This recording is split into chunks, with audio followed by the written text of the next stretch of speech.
Hey everyone, let's talk a little ChatGPT. Eric Bean, CEO of Happy.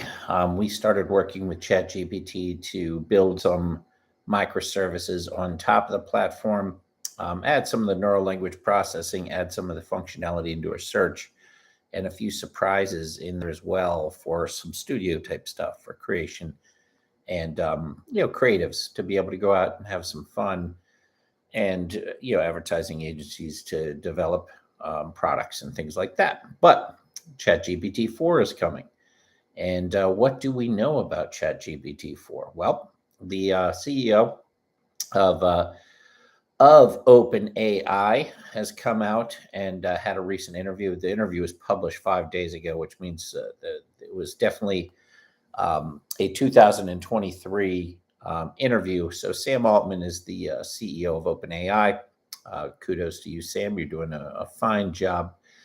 And people have been speculating that ChatGPT 4 is going to be this incredible piece of software. Obviously, 3 is incredible, so don't get me wrong. But they're talking about 100 trillion purported compares, and basically a good portion of the internet actually being tied into the AI itself. So the AI is able to scramble through this data and come up with neural language processing responses based on what exists. So for those that don't understand what's going on, ChatGPT is an AI.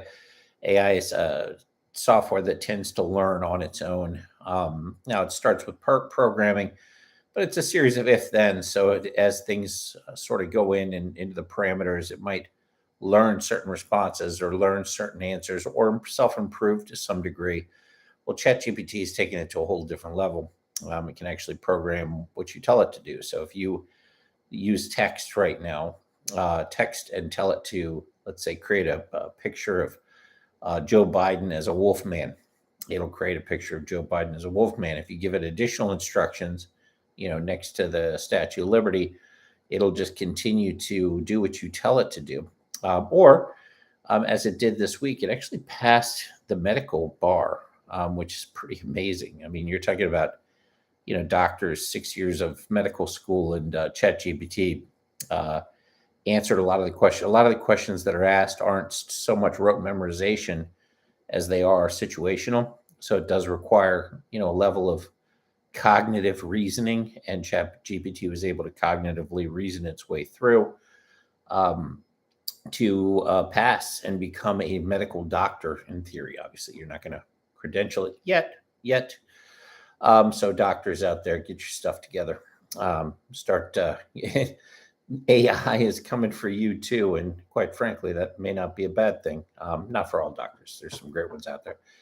So when asked about time frame, Sam Altman, they were asking, is it going to come out in 2023? Now, there was a lot of speculation this was going to come out in 2022. That obviously didn't happen. 2023, he refused to say whether it would or wouldn't. And I respect that answer. This is a massive project, massive product.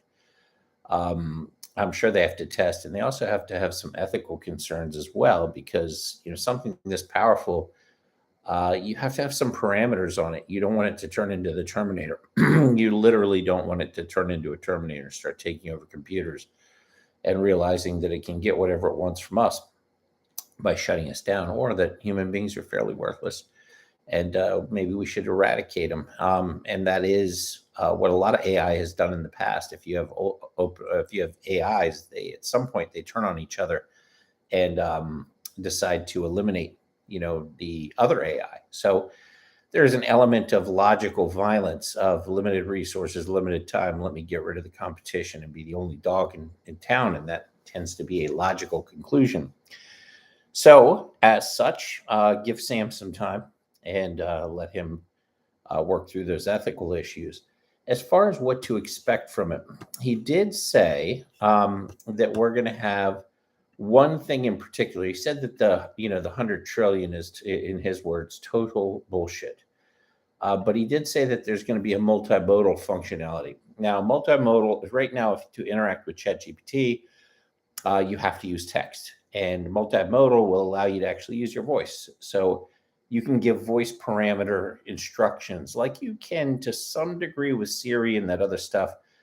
I don't use that, but this will have a lot more functionality to it, a lot more power behind it than the AIs that we're dealing with Google and Alexa, Alexa and all that stuff. So this is one of the reasons, and a lot of you that haven't compared the two, there's a lot of people out there that say ChatGPT will kill Google. I agree with Altman that I agree with Sam on this, that it is not going to kill Google. It is, something to work in conjunction. You're still going to want your articles and be able to pull up the search engine capabilities. This is more advanced. It's like if you had an expert in everything in the entire world that was the premier expert of pretty much everything in the world. And you can just ask that person anything, including programming and including drawing and including any topic you can imagine. So it's like having the smartest person in the world ever in every possible way that is your companion, your personal assistant, including you can have it dealing with your customers and deal with your customers appropriately. So he didn't give a whole lot of information, except for he did say that people that are saying that you're going to have this 100 trillion parameters compared to the 175 billion that GPT-3 has.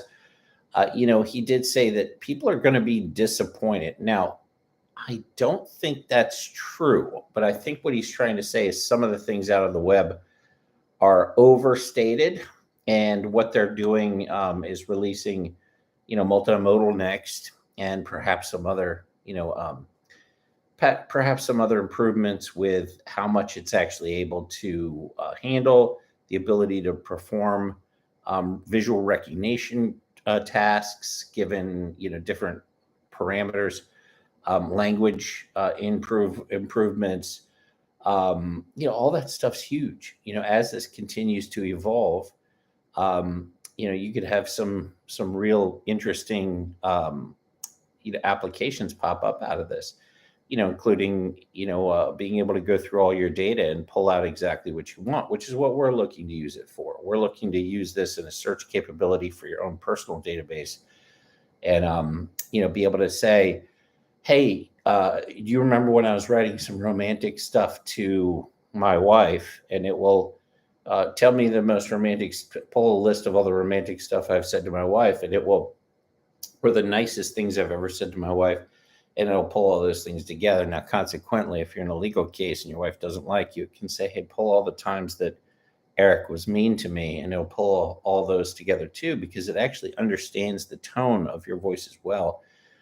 With that neurolanguage processing. So it's a double-edged sword. Maybe it'll make people a little nicer to their spouses, because not that the female brain needs any help remembering if something bad happened, but it is absolutely a superpower weapon for legal, medical, and anything you could possibly think of.